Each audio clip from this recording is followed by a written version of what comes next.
This is a true story, but the names of the characters have been changed. What would you do if the man you trusted most turned out to be a complete stranger? If he had been plotting, all along, to take everything your family held dear?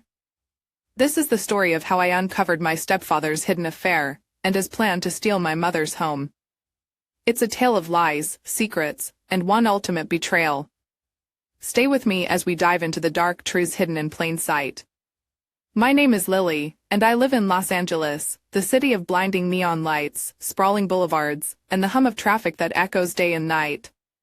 Here, people chase careers and dreams with relentless ambition, running through life as if there's no pause button.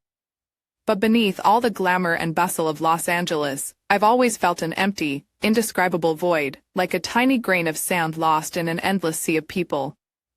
For strangers, Los Angeles is a glittering paradise, where skyscrapers gleam and high-end boutiques line the streets. To me, however, it's a place that can often feel cold, distant, and indifferent. I've called this city home since childhood, watching familiar street corners transform, streetlights glisten through the night, and early morning coffee shops fill up with people hustling to start their day. Yet, whenever I walk through those crowded streets, I can't shake the feeling of being lost in a crowd. Maybe it's because the things I believed in, family and trust, are starting to fracture. Everything started last Christmas. The city was wrapped in holiday cheer, Christmas trees stood tall in every corner, and the streets sparkled with festive lights. Everywhere you went, carols played, filling the air with warmth and anticipation.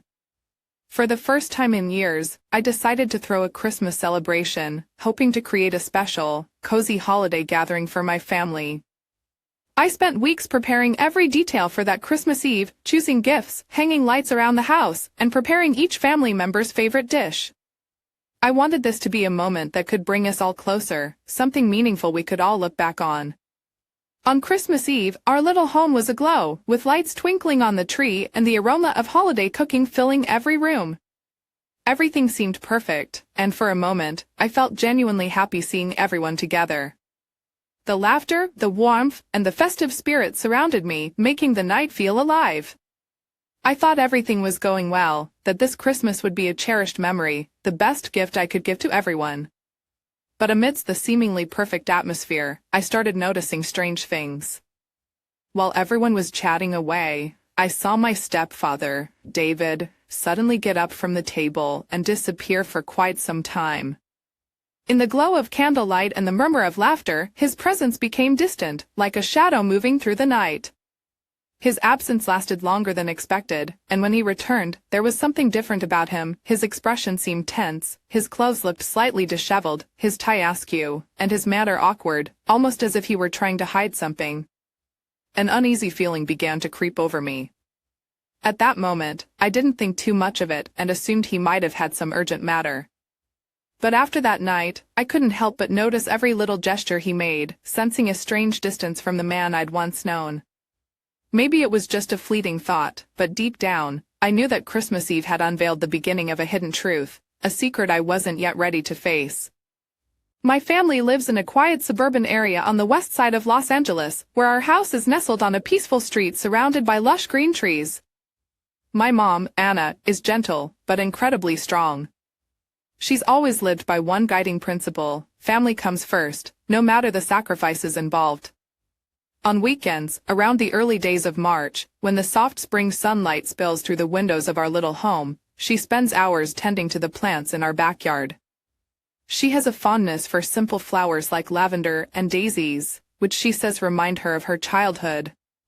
Each morning, while the rest of us are still deep in sleep, she wakes up early to prepare breakfast for everyone. Her cooking isn't elaborate, but it always has a warmth and comfort that stays with you. Then there's David, who has been by her side for so many years. He entered our lives when I was just 15. I still remember the day my mom introduced him to us during a fall afternoon at Venice Beach. The sun was setting, casting a soft glow on her brown hair, and David, with a sprinkle of gray in his dark hair, greeted my brother and me with a calm smile. Back then, I was skeptical of this new man, a stranger in our lives. But over time, he gradually became an essential part of the family. He'd tell me stories of his youth, about wandering the deserts of the West, from New Mexico to Arizona, and camping under the stars at Joshua Tree National Park. His stories were captivating, and he knew how to make them feel alive, pulling us in with every detail. But from early last summer, David began to change. One night in May, we were all gathered for a cozy family dinner in the kitchen, surrounded by walls covered with family photos. Suddenly, his phone rang, and he got up to take the call outside, his manner unusually tense. I noticed a slight frown on my mom's face, but she stayed silent, only shaking her head, as if brushing off an unpleasant thought. At that time, I didn't think much of it and assumed it was just an urgent work matter. But it wasn't just once, those mysterious calls soon became frequent. Whenever we were together, his phone would ring, and he'd rush off to answer, his expression evasive. Then, one July afternoon, I came home early from my shift at a coffee shop downtown and found David in his office, speaking in hushed, tense tones on the phone. When he realized I was there, he quickly ended the call with an awkward smile, brushing it off as a nonsense call. But there was a flicker of panic in his eyes that I'd never seen before. It was then that seeds of doubt began to form, and I found myself struggling to believe in the sincerity he had always shown. On a Sunday morning in mid-August, while Mom was preparing breakfast like usual, I noticed something odd. David was standing off to the side, checking his phone with a worried look, deleting a few messages before joining us at the dining table. The image of him glancing nervously at his phone stayed with me the whole day. I could barely focus on the conversation about a family camping trip we had planned for Malibu Beach. While he excitedly talked about setting up tents on the sand and grilling as the sun set, my mind kept wandering back to those unanswered questions, the hurried exits, the furtive looks, and the way he seemed to avoid my gaze whenever I looked his way. Then, one evening, as we were all cozied up in the living room watching our favorite show, his phone went off again. David glanced at the screen and quickly stood up, heading outside. This time, I felt an undeniable urge to know the truth. I followed him quietly to the living room and watched him through the window. I saw him on the balcony, clutching his phone with an expression that was anything but relaxed. As he ended the call, a message popped up on his screen, "Miss you," from an unknown number. At that moment, I knew I couldn't stay silent any longer. Look, I didn't set out to investigate David right from the start. But something felt off, and after a while, I couldn't just ignore it. I mean, for years, we were like any other typical family here in Westwood, in a cozy little house with a white picket fence on a quiet, tree-lined street. My mom, Anna, poured her whole life into making things feel warm and loving at home. She was working long hours as a nurse but still found time for those little touches that made us feel cared for, like leaving out packed lunches or keeping the front yard looking neat. When David stepped into our lives, I was just a teenager. And, I'll admit, at first, he really did fit in. He had that friendly, laid-back vibe and seemed like he genuinely cared about Mom. And for a while, he really did make her happy. He'd come to family dinners on time, make us laugh with his dad jokes, and he'd even show up at my high school games. They'd go on these fun day trips, and whenever I'd catch Mom smiling at one of his corny jokes, I felt like he'd brought something good into our lives. But then, recently, things felt different. He wasn't the guy who would sit and chat with us anymore. He started acting distant, more private. The same man who used to check in with us now seemed almost like a stranger. I'd catch him slipping out of the house at odd times, or see him answering phone calls and brushing them off with a vague, just work stuff. One Saturday evening, late in April, it really hit me. We were having a backyard cookout, something Mom had been planning for days. She'd prepped these shrimp skewers, one of David's favorites. Just as the grill was heating up, David's phone rang. He glanced at it, muttered something about client call, and stepped to the side of the house, probably thinking no one could overhear him. But I was right there, filling glasses with iced tea. I could catch enough of his tone to know he wasn't talking business, not with that casual, almost too friendly voice he was using. It made my stomach sink a little, but I brushed it off, convincing myself that maybe I was just overthinking things. Then it happened again. Another evening, just a week later, he left the dinner table during a family meal, claiming he had a last-minute work call. And this time, Mom glanced over at me with this slight frown, like maybe she was noticing it too. That's when I knew I needed to find out what was going on. So, I reached out to Max. Max and I went way back. He was my best friend in high school. These days, he works as a private investigator out of downtown LA, and I figured if anyone could help me get some clarity, it'd be him. We met up at a quiet cafe in Silver Lake on a Friday afternoon, a spot we used to frequent. Even though it had been years, the place still had the same cozy, dimly lit vibe. Max didn't grill me with questions. He just nodded as I explained everything, David's secretive calls, the constant work excuses, and that unsettling feeling I couldn't shake. He gave me this little GPS tracker that he said I could attach to David's car. It felt surreal, like something out of a movie. But I knew I couldn't keep living with these doubts, especially not if it meant Mom was being hurt. The following Tuesday, David mentioned he'd be out late for a client meeting somewhere out west. I set up the tracker on his car that evening and waited. Around 6 p.m., my phone buzzed with the first location alert. But when I checked the map, he wasn't headed west at all. The little dot on my screen was moving east, toward downtown. A weird mix of relief and dread hit me all at once. I'd been right to be suspicious, but now I had to face whatever this meant. I didn't know what I was going to find, but I knew I couldn't look away anymore. So, I made the decision to follow him. It was late afternoon, the kind of LA sunset where the sky is this washed-out orange and the whole city starts to look like a movie set. I watched as David pulled out of the driveway, and I waited a minute or two before slowly trailing behind him.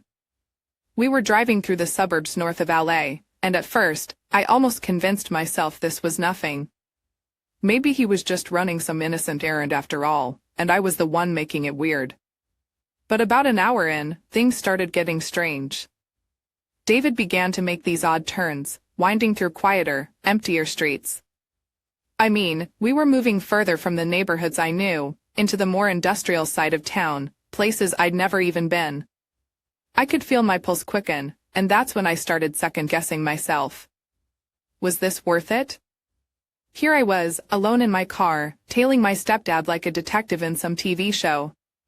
Part of me wanted to turn back, tell myself it was just a misunderstanding.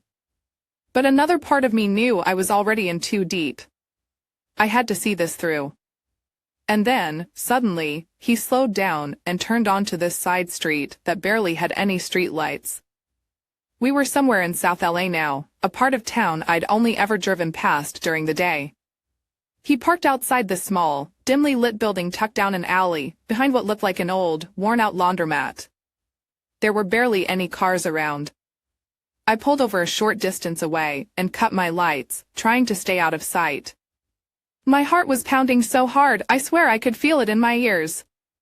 As I sat in my car, trying to blend into the shadows just off that dimly lit alley, the whole world around me felt hushed. It was like I'd slipped into some hidden part of LA, far from the glitz and busy streets I was used to. I could barely see David now. He was parked further down, outside the small, run-down building. The place had this eerie quiet, only interrupted by the occasional echo of a distant siren or a car passing a few streets over. Then, out of nowhere, she appeared. A woman stepped out of the front door of the building, her figure silhouetted in the dim yellow glow of a street light. She was dressed sharply. She had this deep red coat that seemed to catch the faint light, making her stand out against the grittiness of her surroundings. Her dark hair fell in loose waves down her shoulders, and the way she walked, slow but with purpose, it was clear she wasn't just anyone. She was coming to meet someone she knew. I watched, barely breathing, as David spotted her. He immediately stepped out of his car, glancing around quickly, like he was making sure they were alone. And then, they walked right toward each other, closing the gap between them like it was nothing. He reached out first, pulling her into this close embrace, holding her longer than he'd ever held my mom, from what I'd seen. They didn't say anything that I could hear, but their body language spoke volumes. They just stood there for a moment, wrapped up in each other, like no one else in the world existed. That night after seeing David with that woman, I felt like the ground had shifted under me. My mind kept replaying the image of them together. I drove home in silence, barely registering the city lights flashing past or the familiar neighborhoods as I pulled into our driveway. It was late, and the whole house was quiet, but I felt like I'd been slapped in the face. Part of me wanted to storm inside, wake my mom, and just tell her everything. But I couldn't. She'd been through so much already, it wasn't as simple as just dropping the truth in her lap. She deserved more than that shock, more than seeing the pieces of her world fall apart all at once. I spent that night wide awake. No matter how many times I shifted under the covers, sleep was out of reach. I kept trying to make sense of what I'd seen, but the more I thought about it, the more questions it raised. How long had this been going on? Did David really think he could keep this from us? I knew I couldn't sit with this information for long, it would eat me alive. I needed proof, something undeniable, so if I had to confront him, or even my mom, it wouldn't just be my word against his. That's when I decided I needed help, and there was only one person who came to mind, Max. Max and I go way back. He's been a friend since high school, the kind of guy who's seen me at my best and worst, and he's worked in surveillance for a few years now. He'd never judged me or questioned my debt, so I figured he'd be the right person for this. We met up a couple of days later at this quiet coffee shop over in Venice. It was a laid-back spot by the beach, a place we used to go when we'd cut class back in high school. The familiarity felt oddly comforting, given the situation. Max didn't ask many questions. I think he could tell by the look on my face how serious this was. He just listened as I told him what had been happening, from David's weird behavior to the late-night calls, and finally, to what I'd seen. He nodded slowly, then suggested something I hadn't thought of, a hidden camera. A camera in David's car would give me everything I needed without having to be there myself. It was a weird feeling, like I was living some spy movie, but I knew I needed to do this if I was going to bring the truth to light. Max took care of everything. The setup was quick, and by the end of the week, we had a small camera tucked away in David's car, positioned to capture his movements without being obvious. It was a waiting game after that. Every time David left the house, I felt my stomach knot, wondering if this was the trip that would give me answers or if I was about to see something that would turn my whole world upside down. Sure enough, just a couple of days later, I got a notification from the camera. I held my breath as I pulled up the footage on my phone. There it was, the proof I needed, David driving back to that same building in the middle of the night. Only this time, he didn't just meet her outside. He parked, got out, and went right into the building with her. Watching him walk in so casually, like he had nothing to hide, made my chest tighten. There it was, undeniable evidence that David was leading this whole double life. I wasn't surprised anymore, just angry. Furious, even. It was all I could do to keep my cool, knowing that I had to confront him, but also knowing that once I did, there'd be no going back. When I first found out David was having an affair, I thought that was the worst of it, that there couldn't possibly be more betrayal hidden behind those closed doors. I was shaken, yes, but I figured it would be a matter of confronting him and dealing with the fallout.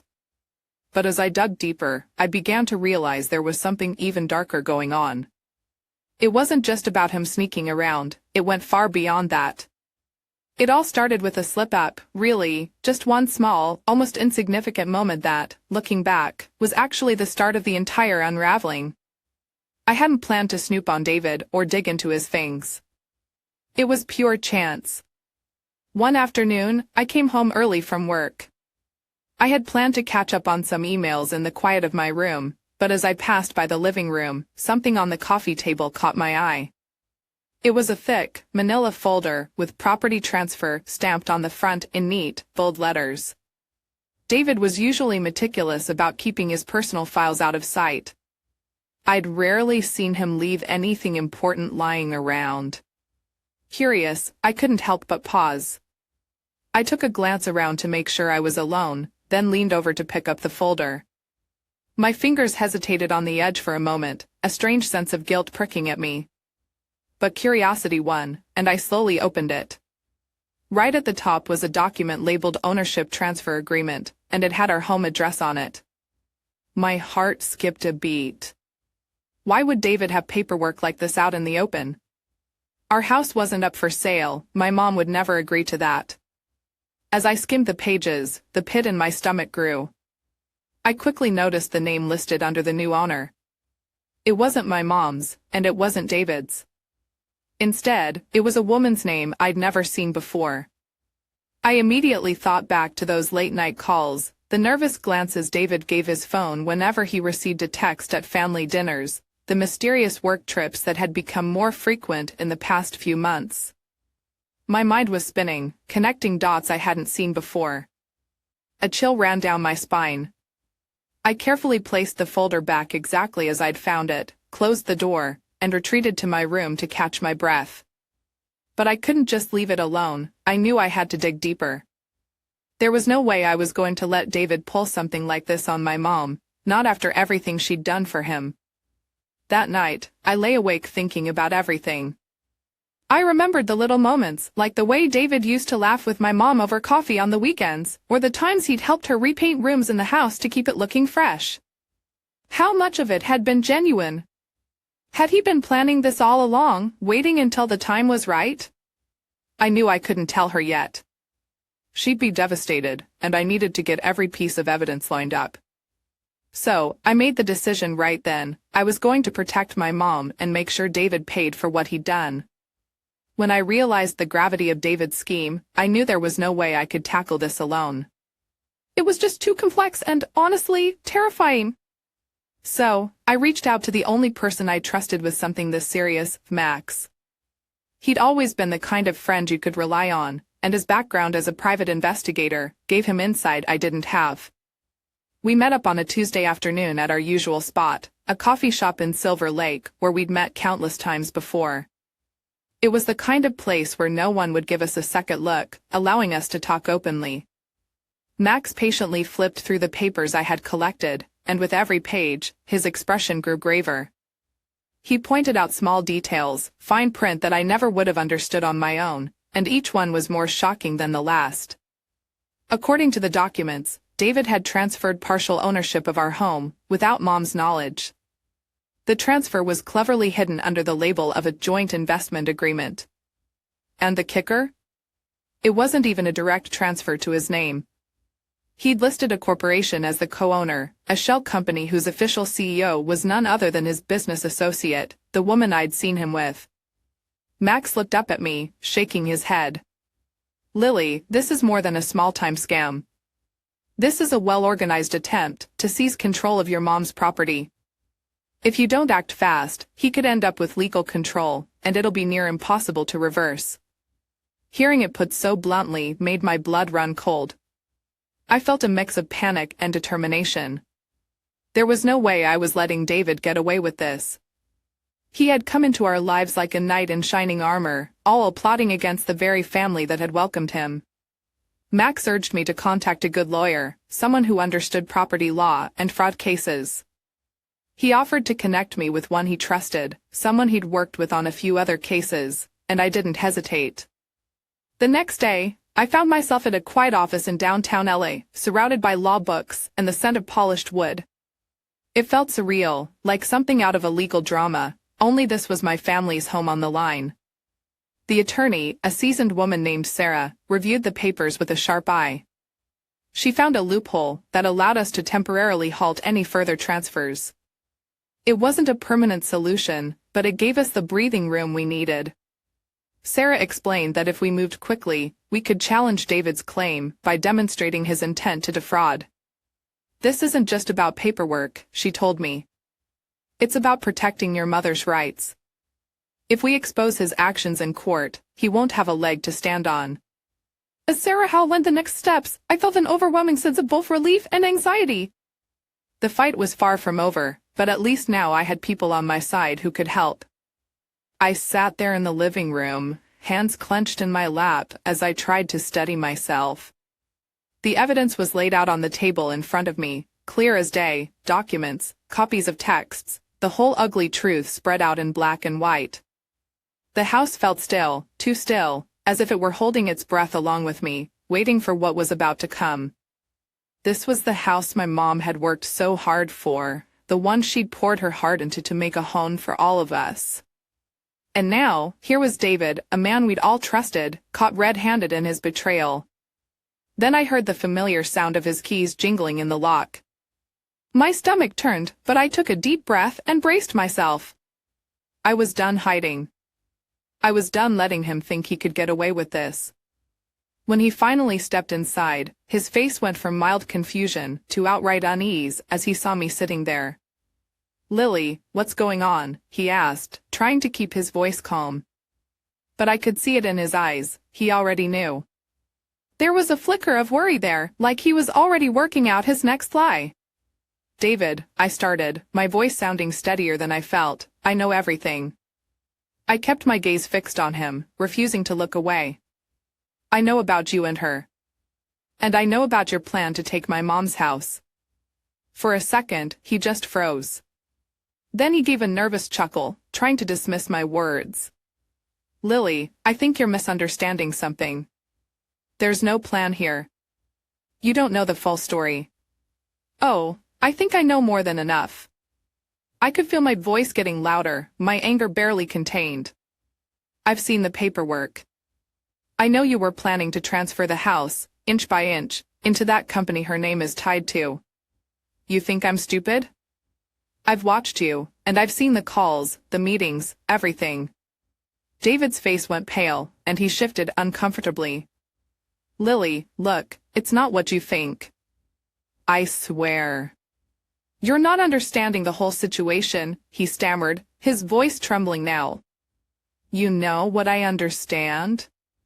I shot back, unable to hold back the wave of anger that had been building for so long. "I understand that you'd been lying to all of us, using my mom's trust, making her believe you actually cared about this family. Meanwhile, you're out there, conspiring with someone else to take away everything she's built." He took a step closer, hands raised as if trying to calm me down. "Lily, please," he pleaded. It's complicated. I never wanted things to get to this point.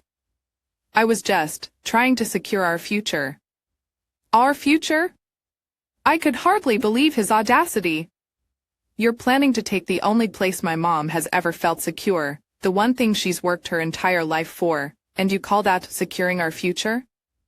You're not protecting us. You're robbing us."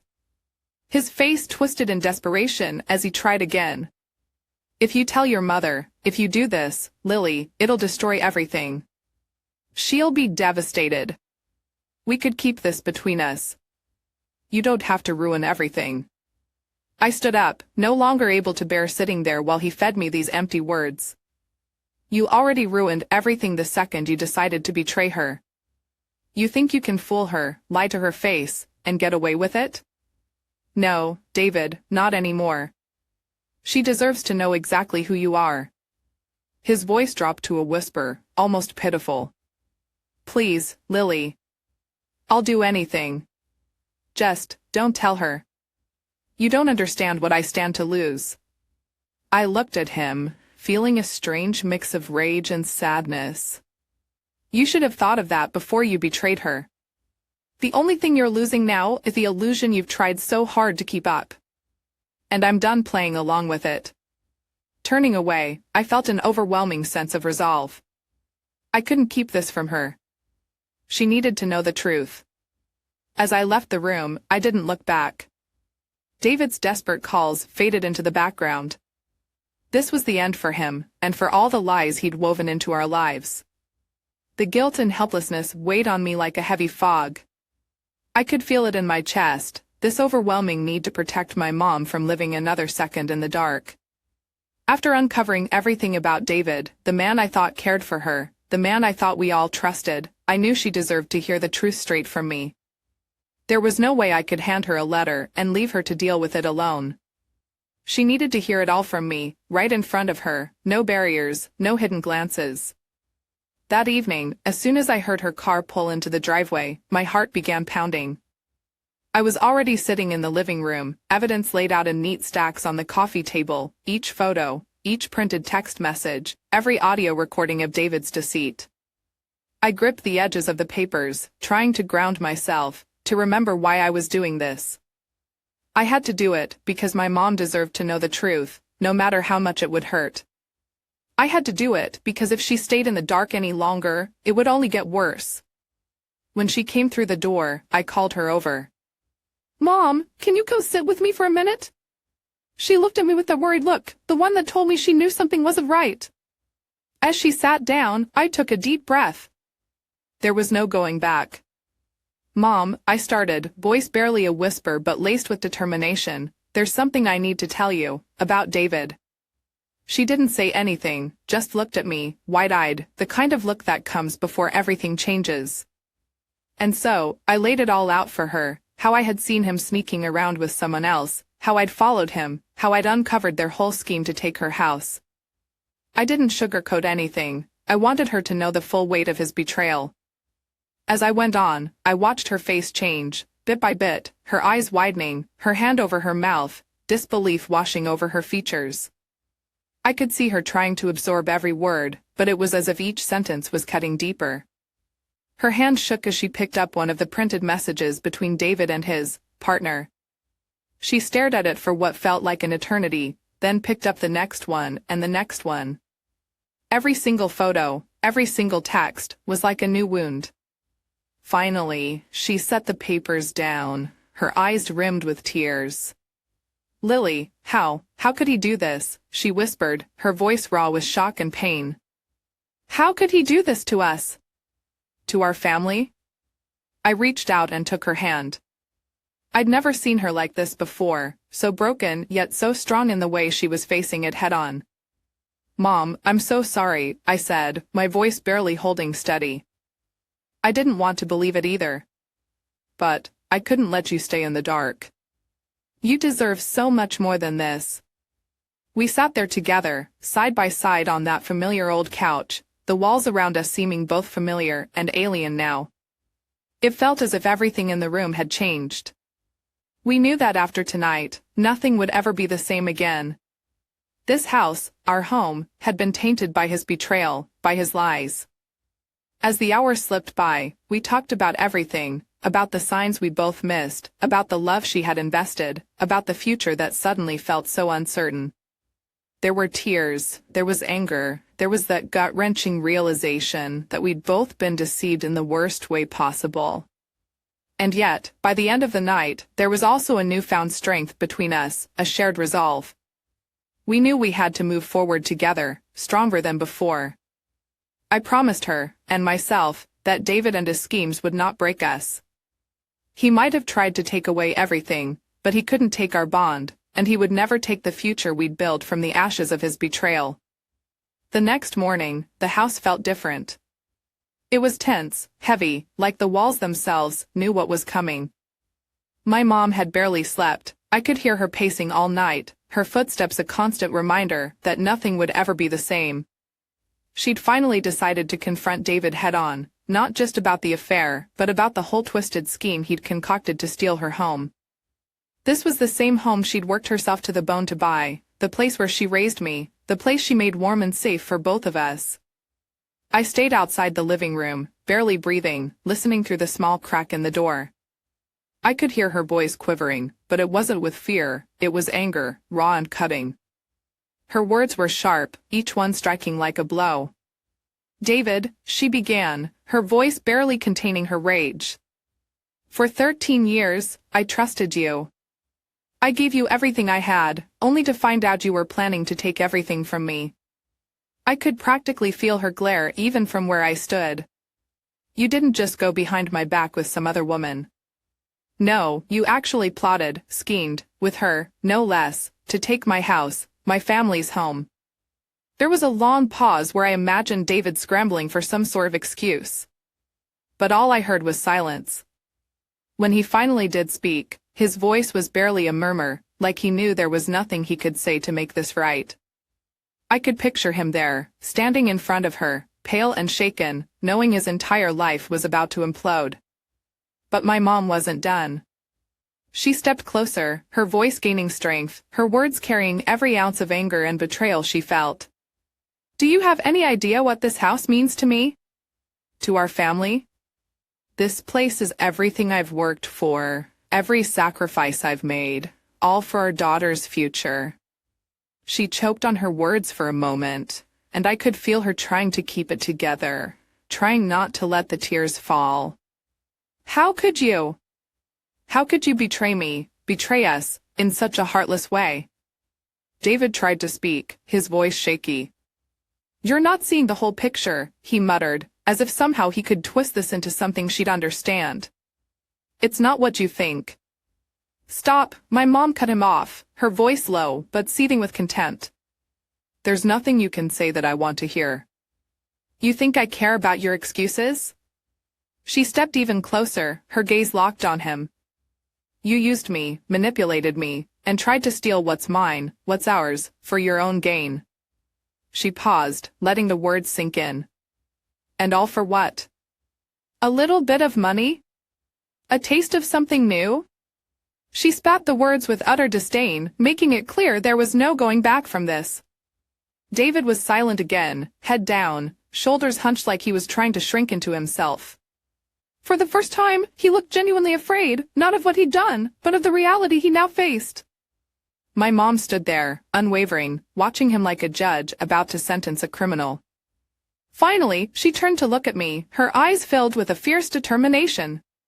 We will not let someone like him take what we've built, what we've sacrificed for, she said, her voice steady. He may have destroyed the trust we had, but he will not take one more thing from us. Her words hung in the air, a promise and a warning. David had broken our family, shattered any illusion of safety or trust we'd had. But my mom wasn't going to let him walk away from this unscathed. You've made your choices, she told him, her voice ice cold. And now, you're going to face the consequences. When everything came crashing down for David, it was as if he lost all control over his life in one fell swoop. My mom didn't hesitate for even a moment after learning what he'd done. She kicked him out of our house, the same house he'd been plotting to take from her. That place, filled with memories, laughter, and love, became a reminder of his betrayal, and my mom made it crystal clear there was no room for him in our family anymore. It was her final line, no more betrayal, no more lies. And just like that, David was out, left with nothing but his own choices to keep him company. All those bridges he'd carefully built, both personal and professional, burned down almost instantly. His job at the real estate firm was the next to go. Turns out, his boss wasn't too happy when they found out he'd been funneling funds to keep up his lifestyle with his girlfriend. It was as if everyone suddenly saw through the polished exterior he'd spent years crafting. Within days, his colleagues, his so-called friends, people he'd once shared drinks and business dinners with, all seemed to vanish. His reputation took a nosedive, and word spread quickly around the industry. Nobody wanted to work with someone who not only betrayed his family, but had a record of shady dealings. The real estate world can be tight-knit, especially here in LA, and once his reputation was tainted, he couldn't get a call back from any agency. It was like he'd become invisible to everyone who once knew him, as if all his accomplishments, all the networking he'd done over the years, vanished overnight. And then there was the fallout with his girlfriend. I heard through the grapevine that her husband wasted no time filing for divorce once he got wind of the affair. He apparently packed her bags for her and left them outside, making it very clear she was no longer welcome in the life they'd built together. She went from fantasizing about a cushy future with David to finding herself completely on her own. I almost felt sorry for her, almost, but then I remembered she'd been a willing partner in the whole scheme to take advantage of my mom. It didn't take long before both David and his girlfriend found themselves isolated, facing the mess they'd made. They'd gambled everything for a fantasy, a selfish dream they thought they could build on someone else's hard work and sacrifice. In the end, they lost everything, their families, their respect, and any chance at a stable future. For David, the irony was bitter. He'd tried to play the role of the mastermind, pulling the strings, and convincing himself he could have it all without consequences. But reality hit him hard, leaving him with only one person to blame, himself.